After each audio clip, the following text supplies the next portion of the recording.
you have participated in all of your bad decisions. You were there for all of them. As we said the first week, you were the mastermind behind some of your worst decisions. And the reason that's a big deal is a single bad decision, right? A single bad decision is always the first step toward becoming your own worst enemy. Now, the reason we're talking about this in church is that this whole idea of not becoming your own worst enemy, it's really not even about you. Because you know this, maybe you know this from the family you grew up in. When you become your own worst enemy, you're not the only person that's hurt, right? If you blow up your finances, if you blow up your life, you're not the only person impacted. The shrapnel of you blowing up your life impacts the people closest to you. It impacts the people in your future. It impacts the people that depend on you. It impacts the people that love you. So this is a really, really big deal, because if you are a Jesus follower, you are responsible for how your behavior impacts other people. So this isn't just about you getting your life right. This is about you keeping your influence intact. This is about you keeping your reputation intact. This is about you living life in such a way that people would be drawn to your life so that you can point them to the source of life in you. So this is really a big deal. This isn't just TED Talk. This really is central to what it means to follow Jesus, because at the end of the day, how we live our lives is not just about us. Most people, in fact, I would argue all, but let's just be conservative. Most people who become their own worst enemy were warned, weren't they? You were.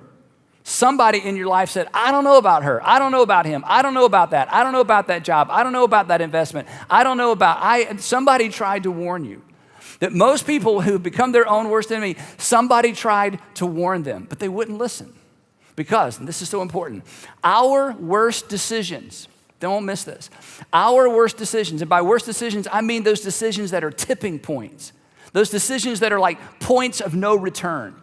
Those decisions that if we could go back to that one moment and redecide, decide differently, you know, those big moments, if only I could go back to that moment.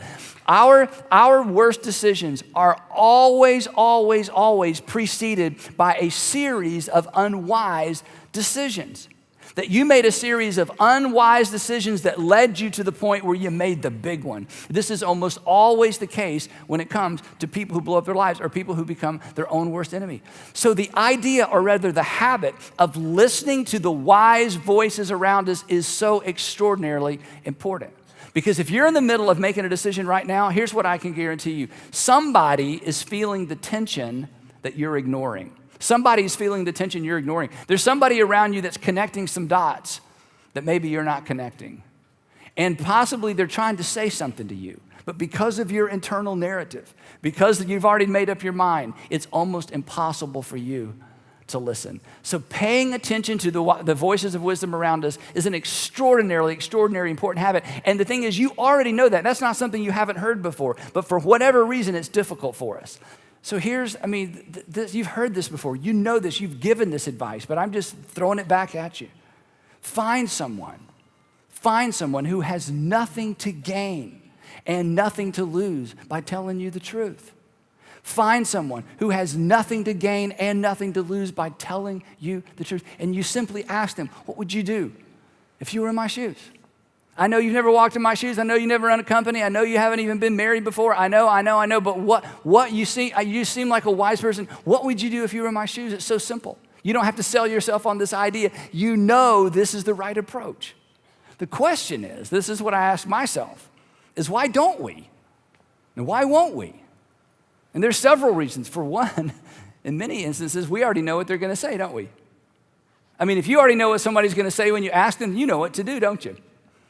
If you already know what a wise person is going to say when you ask them, then you already know what to do. So just do it.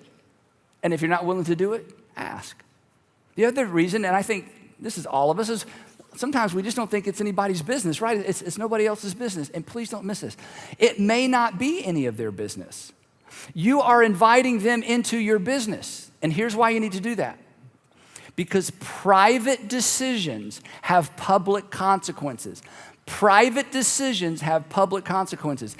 Private decisions don't stay private, do they? So no, it's nobody else's business.